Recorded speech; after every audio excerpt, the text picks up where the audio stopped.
أعوذ بالله من الشيطان الرجيم بسم الله الرحمن الرحيم الحمد لله الذي خلق السماوات والأرض وجعل الظلمات والنور ثم الذين كفروا بربهم يعدلون وصلى الله وسلم على سيدنا محمد الفاتح لما أغلق والخاتم لما سبق وعلى آله وصحبه أجمعين أما بعد رب اشرح لي صدري ويسر لي أمري واحلل عقدة من لساني يفقهوا قولي ربي اللهم بارك لنا في شيخنا وآتيه كل خير سألك به نبينا محمد عليه الصلاة والسلام واحفظه من كل شر استعاذك منه سيدنا محمد عليه الصلاة والسلام اللهم بارك لنا فيه وبارك لنا فيه آمين يا رحمن يا رحيم. Inch'Allah, nous allons continuer notre commentaire qu'on faisait des hikam du Cheikh al-Mashhur, Sayyidina Ibn Ata'illah al-Sakandari. Nous avions déjà parlé des hikam, de ces hikam, qui parlait en fait tout simplement de la lumière d'Allah, et nous allons continuer Inch'Allah avec ces hikam, tout simplement pour montrer l'importance que donnaient ces shuyukh, les shuyukh de la Chaziliya, à la lumière d'Allah, et l'importance de cette lumière dans le cheminement de celui qui cherche Allah. Et parce que d'après ce que l'on a vu, il est impossible pour celui qui cherche Allah de ne pas avoir cette lumière, puisque cette lumière est la lumière par laquelle le mourid s'approche d'Allah. C'est par cette lumière que petit à petit il prend des enseignements qui le rapprochent d'Allah et qui lui donnent finalement la connaissance d'Allah par laquelle il peut vraiment prétendre être quelqu'un de vivant. Parce que celui qui n'a pas de lumière, en fait, comme Allah le dit dans le Coran, celui qui n'a pas de lumière n'est pas vivant, et celui qui a de lumière, alhamdulillah, Allah lui a donné, il lui a fait don de la vie. Donc la hikmah dont on va parler aujourd'hui est celle du Cheikh al-Mashhur, Sayyidina Ibn Ata'illah, qui dit مما يدلك على وجود قهره سبحانه أن حجبك عنه بما ليس بموجود معه مما يدلك على وجود قهره سبحانه أن حجبك عنه بما ليس بموجود معه. Si on voulait traduire cette hikmah, on dirait ce qui montre sa puissance et sa domination, c'est que tout simplement il s'est voilé de toi. Il s'est voilé de toi par une chose qui n'a pas d'existence en elle-même, qui en fait avec lui n'est pas existante. Donc cette hikmah qu'on va, Inch'Allah, essayer d'expliquer le plus succinctement possible est très importante dans en fait, la compréhension tout simplement de l'utilité de la lumière d'Allah, puisque le cheikh il parle de trois choses dans cette hikmah. La première chose est déjà que en fait le fait que les choses, le monde ainsi que cette illusion que nous on appelle l'existence n'a en réalité pas d'existence. Donc le seul qui a de l'existence en fait, et même pas de l'existence, puisque l'existence suppose qu'on sorte du non-existence pour entrer dans l'existence, mais le seul qui a l'être tout simplement c'est Allah, lui qui a été avant de créer la chose et qui a toujours été comme il est actuellement. Donc le seul à qui on peut attribuer l'être, c'est en fait Allah. Et toutes les autres choses que nous voyons et à qui on dit donne l'existence n'ont pas d'existence réelle. Comment effectivement pourrions-nous donner de l'existence réelle à une chose qui ne maîtrise pas son entrée en existence, ne maîtrise pas le moment où il va mourir et le moment où il va être ressuscité. Donc ces choses-là en réalité n'ont pas d'existence.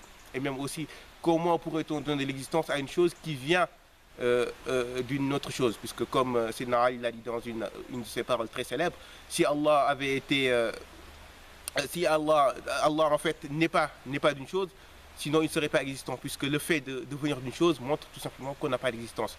Donc quand on parle d'existence dans les gens du tasawwuf, quand on parle d'être chez les gens du tasawwuf, il faut tout simplement comprendre que toutes choses qu'on voit, toutes ces choses ne sont que illusions, et que le seul qui a existence c'est Allah, qui a été avant que toute chose soit et qui reste comme il a toujours été.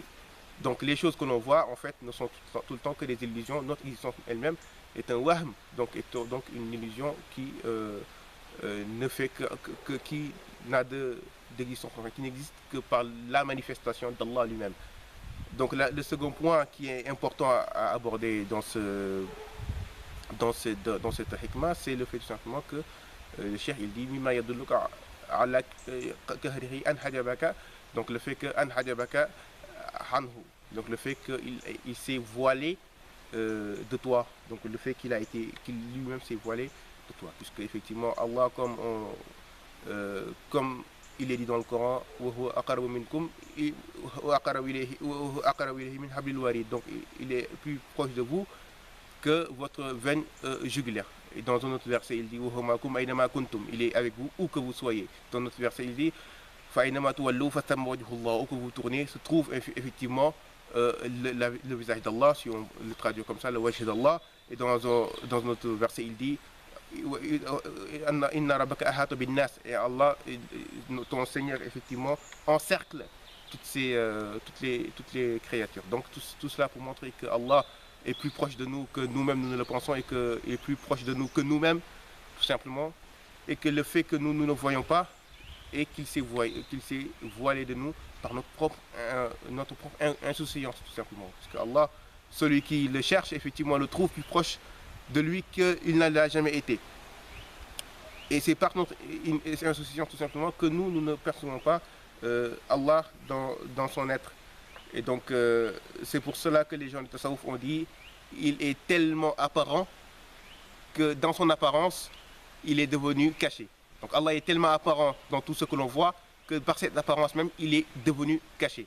Tout simplement que la personne, effectivement, pour arriver à ce stade-là où effectivement il contemple Allah dans toute chose, il faut forcément que cette personne ait la lumière d'Allah, comme les shuyukh, comme Ibn Ajiba l'a expliqué dans son Sharh des Hikam, tout simplement en disant que le fait, tout simplement que le mourid et cette lumière et marche avec elle, lui permet de dévoiler petit à petit les manifestations d'Allah dans toute cette illusion que nous appelons existence. Mais il ne faut pas penser que cette lumière, par exemple, soit Allah lui-même, puisque tout simplement, Allah laysa kamithlihi shay.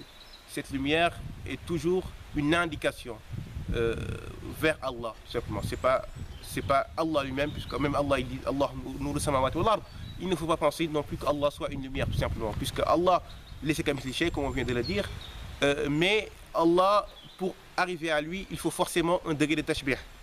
Il faut forcément faire de la ressemblance. Faire donc le tashbih, ce qu'on appelle de la ressemblance à ces créatures, puisqu'il est impossible, tout simplement, que le haql, qui est lui-même déjà une chose créée, et donc muqayyad, donc c'est une chose qui est limitée, ne peut pas atteindre Allah. Donc pour cela, il faut forcément que l'homme il fasse un tashbih, des choses que lui il connaît pour arriver à Allah. Et donc comme le cher Sid Mohamed Fawzi al-Kalkari nous l'a expliqué, plus le mourid avance dans la connaissance d'Allah, plus son degré de tashbih devient plus grand.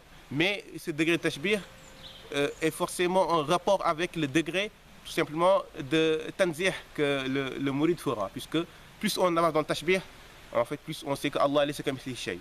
Donc c'est deux choses qui ont une corollaire entre les deux. Plus pour avancer dans le tanzih, il faut forcément passer par le tashbih. Et donc c'est pourquoi le nour la lumière donc les fuqara, que les mourides de la tariqa Kalkariya voient, est un tashbih aussi, tout simplement. Mais parce que Allah laysa kamithlihi shay, même s'il se manifeste, cette lumière se manifeste devant la personne en tant que lumière, en tant qu'étoile, en tant que lune, en tant que soleil, ou bien en prenant une telle couleur, la couleur bleue, la couleur jaune ou la couleur rouge, et en changeant selon en fait tout simplement selon le réceptacle, c'est-à-dire le cœur, tout cela n'est pas en fait Allah, tout simplement, c'est une indication vers Allah. Et donc pour cela le prophète alayhi salatu wa sallam, dans un hadith qui est authentique, hein, quoi que puissent en dire les gens du kalam, il dit Ra'aytu Rabbi fi surati shabin amrad, j'ai vu mon Seigneur dans la personne d'un jeune imberbe. C'est-à-dire que le prophète alayhi salatu wa sallam, dans ce hadith, il fait du tashbih tout simplement. Il dit qu'il a vu Allah par l'intermédiaire d'une d'une créature. Donc ceci est un tashbih. Dans le hadith qui est rapporté par Al-Bukhari, donc c'est-à-dire que personne ne pourra affaiblir, qui est rapporté dans Sahih Al-Bukhari, Allah il dit tout simplement que Yawm al-Qiyam, devant tous les musulmans assemblés, il va se yatajallah bi azil fi azil surah. Donc Allah il va se manifester devant les musulmans, non pas les mécréants, mais devant les musulmans, dans la plus vile des apparences. Donc Allah, il prend des apparences pour se manifester devant les musulmans. Ensuite, les musulmans ne vont pas le reconnaître dans dans cette image, tout simplement, puisque Allah aura fait du tashbih. Mais effectivement, là, on voit le degré de ceux-là qui ont atteint la ma'rifa, puisque eux, ils savent que pour arriver à Allah dans le tanzir, il faut forcément passer par le tashbih par que Allah fera en se manifestant dans plusieurs différentes images. D'abord, Arzal Soura, comme il a dit, ensuite il va se manifester dans une autre image qu'ils ne connaissent pas, et les musulmans ne vont pas le reconnaître non plus. Il va encore se manifester dans une autre image que les musulmans ne reconnaîtront pas, et enfin il doit se manifester dans sa lumière. Subhanallah. Donc là, comme le hadith, il est clair, il est d'une clarté. Donc pour montrer tout simplement les différents degrés, comme je l'ai dit au début, en disant que le mourid dans son cheminement, il voit d'abord la lumière. Donc le premier tashbih qu'il fera, c'est de faire le tashbih d'Allah par la lumière. Mais ensuite, il y aura d'autres moyens par lesquels le mourid, il va faire le tashbih, tout simplement pour se rapprocher du tanzir, le fait de dire qu'Allah laysa kamithlihi shay. Donc ça, c'est le deuxième point qu'on voulait aborder. Et le troisième point, c'est le fait qu'Allah se soit voilé biqahrihi, c'est-à-dire il s'est voilé par son nom Al-Qahhar, mais aussi, comme on le verra, il s'est voilé par son nom Al-Hakim, son nom, le dominant suprême, et le nom Al-Hakim, c'est-à-dire le nom le sage. Donc c'est par ces deux noms qu'Allah s'est voilé ses créatures de telle sorte qu'on voit le monde mais qu'on ne voit pas Allah, et qu'on ne voit pas les manifestations d'Allah. Et donc ce qui montre cela, c'est le fait que Sayyidina Moussa alayhi salatu wassalam, quand il a été dans sa khulwa, c'est-à-dire dans la montagne, en khulwa, donc il n'est pas montant dans la montagne pour une autre chose que pour entrer dans un pièce sombre, tout simplement pour s'isoler des gens et pour être avec Allah seul. Donc quand il demande à Allah de le voir, tout simplement, Allah lui répond Lan tarani walakin inzur ila al-jabal fa in istaqarra makanahu fa sawfa tarani. Et donc Allah, ce que Sayyidina Moussa a demandé, c'est de voir Allah dans sa forme sans tashbih, tout simplement, dans sa forme munazzah, dans sa forme qu'il est en réalité. Et donc pour montrer que Allah il s'est voilé par son nom Al-Qahhar Al-Hakim, Allah lui a montré une seule atome de cette sourate, cette image véritable, et la montagne s'est affaissée, et Sayyidina Moussa lui-même, il est tombé, il s'est évanoui, pour montrer que tout simplement le tanzir d'Allah est une chose que personne à laquelle personne ne pourra arriver, et que Allah, par sa sagesse, donc Al-Hakim, et par sa domination Al-Qahhar, eh bien il s'est voilé de telle sorte que chaque fois qu'on voudra aller vers Allah, il faudra forcément passer par le tashbih. Et donc c'est là que Sayyidina Moussa, il a compris dans cette loi, tout simplement, puisque lui, il avait atteint les plus hauts degrés de la connaissance, et après avoir su qu'Allah, tout simplement, il était munazzah de toute chose, eh bien, il a effectivement compris la réalité d'Allah. Donc, Inch'Allah, on va continuer la prochaine fois avec les autres hikam de nos chers Ahmed ibn Ata'illah Sakandari. Inch'Allah, on va encore parler de la lumière, puisque cette chose est la plus importante que le musulman puisse chercher, tout simplement. Et comme on l'a dit, il suffit d'ouvrir un livre de tasawwuf, de le lire, d'ouvrir son cœur, demander à Allah de nous guider pour que les choses deviennent évidentes. سبحانك اللهم وبحمدك أشهد أن لا إله إلا أنت أستغفرك وأتوب إليك اللهم بارك لنا في شيخنا وتوفنا وهو راض عنا يا رب العالمين ولا تفرق بيننا في الدنيا ولا في الآخرة سبحان ربك رب العزة عما يصفون والسلام على المرسلين والحمد لله رب العالمين